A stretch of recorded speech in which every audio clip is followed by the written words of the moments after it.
Senhor esteja convosco. Ele está no meio de nós. Proclamação do Evangelho de Jesus Cristo segundo Mateus. Glória a vós, Senhor. Naquele tempo, entrando em um barco, Jesus atravessou para a outra margem do lago e foi para a sua cidade. Apresentaram-lhe então um paralítico deitado numa cama. Vendo a fé que eles tinham, Jesus disse ao paralítico: Coragem, filho, os teus pecados estão perdoados.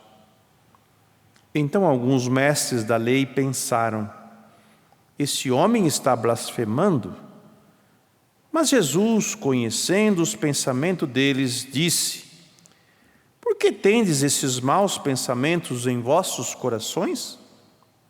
O que é mais fácil dizer: os teus pecados estão perdoados, ou dizer: levanta-te e anda? Pois bem, para que saibais que o Filho do Homem tem na terra poder para perdoar pecados, disse então ao paralítico: levanta-te, pega a tua cama e vai para a tua casa. O paralítico então se levantou e foi para a sua casa. Vendo isso, a multidão ficou com medo e glorificou a Deus por ter dado tal poder aos homens. Palavra da salvação. Glória a vós, Senhor. Que as palavras do Santo Evangelho perdoem os nossos pecados. Amém. Ultimamente eu tenho notado um fenômeno não, né?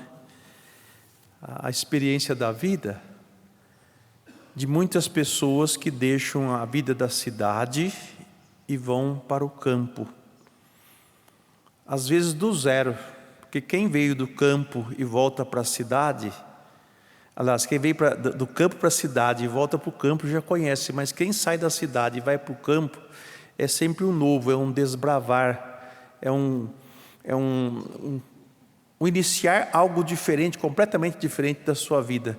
Mas o que leva muitas pessoas a irem procurar um lugar fora da grande cidade? Porque a área aberta, a natureza e tudo que está ao redor mexe com o interior da gente. Por quê? Porque na natureza nós conseguimos perceber uma presença invisível de um Deus que está sempre junto de nós. A criação, ela louva a Deus, ela revela quem é Deus, a beleza, né, a força e o poder dele. E o contexto que esta primeira leitura nos coloca é justamente daquela pessoa que vive no campo. O profeta que foi chamado por Deus é um homem que estava trabalhando lá com os seus animais, plantando figo, não é? Sicômoros são uma espécie de figo, e ali, contemplando a natureza, no silêncio, se dispõe a ouvir a Deus. Sabe, o homem é um ser religioso, ele busca a comunhão com o infinito, com o eterno. E é nessa abertura a Deus, nessa escuta a Deus, que ele recebe de Deus o chamado para ir profetizar, para ir dizer aquilo que Deus manda dizer, viu? Não é para aquilo que o rei quer ou que os grandes querem, porque existem profetas para esses também, que são falsos profetas, não são homens de Deus, pessoas de Deus. Até que na época de Amós, tinha esse tipo de profeta também, que é aquele que o rei pagava para ele profetizar em favor do rei. E nós encontramos nos dias de hoje também esses profetas que, vamos dizer, profetizam em favor do sistema ou da ideia que se está pregando, né? Tentando dar, né, algo de divino naquilo. Mas esse profeta, ele é chamado por Deus na sua simplicidade, não falar o que ele acha, o que ele pensa, mas falar o que Deus manda falar. Então eu trago isso assim para a nossa reflexão, para a gente ver que dentro da cidade, na vida corrida da cidade, nós não contemplamos o divino e o eterno. Porque nós estamos muito fechados, seja na nossa casa, seja no nosso carro, seja com o nosso celular, seja com a televisão ou com alguma coisa, nós vivemos aprisionados e não temos tempo para ver a imensidão que existe ao nosso redor. Por isso que muitos deixam a cidade grande e vão buscar um lugar no interior ou numa cidade menorzinha ou na área rural, por causa disso mesmo. Por causa do ambiente que favorece a escuta de Deus. E é nessa abertura a Deus que Amós é chamado e enviado. Tanto que o responsável do rei aí vai dizer para ele: ô profeta, vai ganhar seu dinheiro em outro lugar, né? Com as suas profecias, mas não vem profetizar aqui não, porque aqui é Betel, é o santuário do rei, aqui o sistema é outro, né? Aqui nós já temos quem profetiza aqui, mas ele vai dizer eu não sou filho de profeta, não sou profeta, mas eu estava lá tangendo meus animais quando o Senhor me chamou e mandou dizer o que eu estou dizendo. E se não quiser ouvir o que eu estou dizendo, saiba que vai acontecer isto, como ele menciona aqui para nós. Deus dá a mensagem da salvação. Deus faz a advertência a nós, para que nós não caiamos na perdição e no desvio da fé. E quantas vezes nós ouvimos o profeta dizer, nós ouvimos Deus falar, mas como nós estamos acostumados a viver na caixinha da nossa vida, do nosso imaginário, a gente não se abre para Deus. E depois vem as situações difíceis, vem as desgraças e tudo mais, e a gente pergunta para Deus: ô Deus, cadê você? E Deus é que pergunta: e você, onde você estava? No que você estava ocupado? No que você estava preso? Porque a ideia de Deus muitas vezes é daquele Deus paizão, né? Como muitos jovens que os pais dão tudo para eles, mas eles não dão sequer um obrigado. É aqueles que são acostumados a só receber e nunca dar nada. Só fazer a sua vontade, nunca fazer a vontade dos outros ou fazer o bem para os outros. Não digo nem fazer a vontade, mas fazer o bem para os outros. Então o problema está em nós por uma questão de abertura e de surdez àquilo que Deus nos fala. O Evangelho de hoje nos traz uma situação também muito interessante, que é esse paralítico que é levado a Jesus. E que Jesus diz para ele: filho, olha que interessante, antes de Jesus dizer para ele, Jesus olhou ao redor dele, quem o trouxe? E Jesus viu a fé daquelas pessoas. Eles acreditaram em Deus.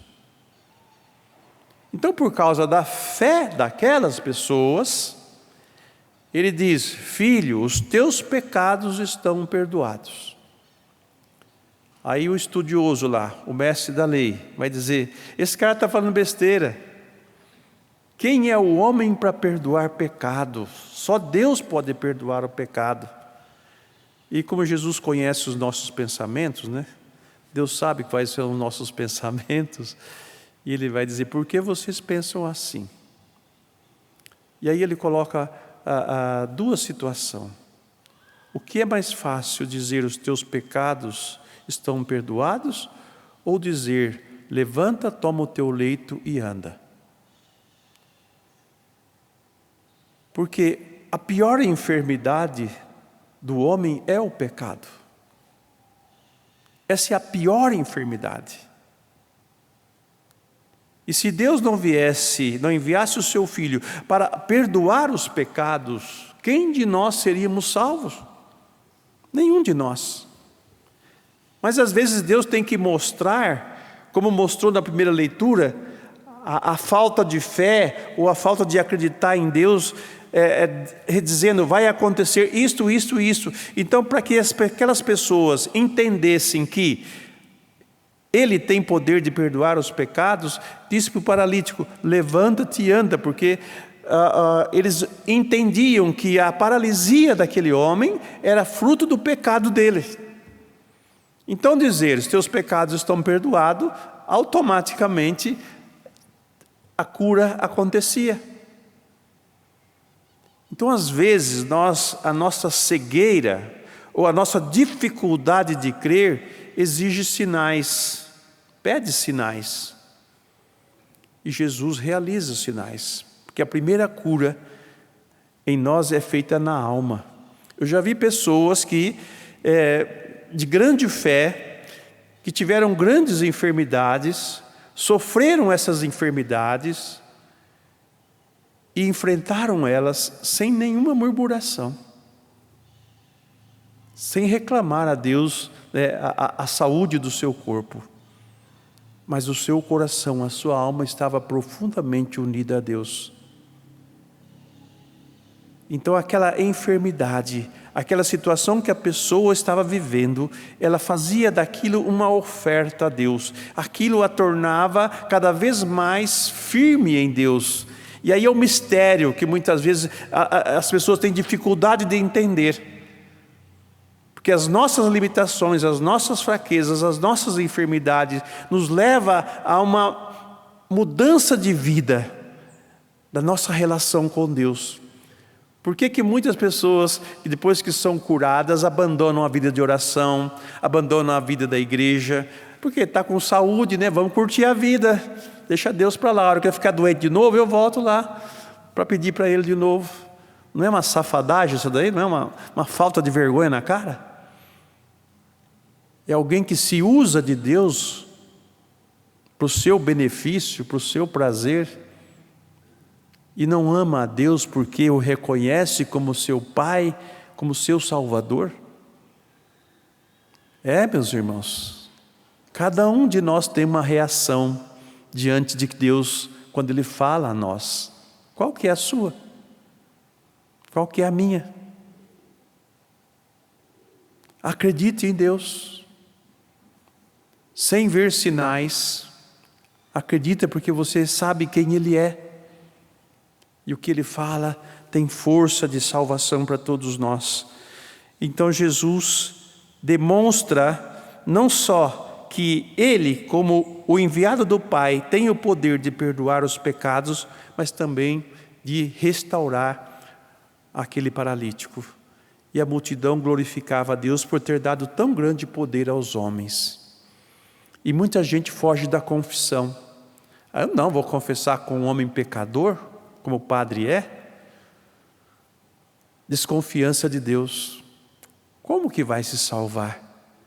Se nosso Senhor Jesus Cristo confiou aos sacerdotes o ministério, eu vou dizer assim, não vou dizer o poder, mas o ministério de dar o perdão dos pecados àqueles que vierem a nós, não é meu poder. Não é eu que me ponho como diz, olha gente, vem aqui porque eu tenho o poder de perdoar os seus pecados. Não, me foi dado, é graça, é dom. E só os padres da igreja católica, ou os que estão ligados à igreja católica, têm esse ministério. Nenhum pastor tem, nenhum outro evangelista aí fora da igreja tem. Essa missão, esse trabalho que Jesus confiou de perdoar os pecados. A quem perdoar serão perdoados. Essa é a pior doença que nós devemos buscar a cura primeiro, antes de qualquer outra coisa. Pedir a Deus a cura interior, a cura dos nossos pecados, para que nós realmente possamos estar convertidos e curados diante de Deus. E aquela multidão lá glorificava a Deus por ter dado tal poder aos homens, porque eles achavam que os homens não tinham poder. E alguns ainda estão no Antigo Testamento, ou não querem acreditar em Deus, e por isso muitos estão morrendo no seu pecado. Infelizmente eu tenho que dizer assim, muitos estão perdendo a sua vida nos seus pecados, porque é orgulhoso, é prepotente, é cheio de si e não reconhece quem Ele é. Nós somos pecadores e precisamos da misericórdia de Deus, precisamos do perdão dEle, precisamos voltar à amizade com Ele, precisamos buscar tempo e lugar para a gente se abrir a Ele e percebê-lo em nosso meio. Que o Espírito Santo nos dê hoje um grande espírito de conversão, para que nós, reconhecendo os nossos pecados, busquemos a cura deles, para que a nossa vida tenha rumo e fim bem definidos. A Ele, Deus, seja dada a honra e a glória pelos séculos sem fim. Amém.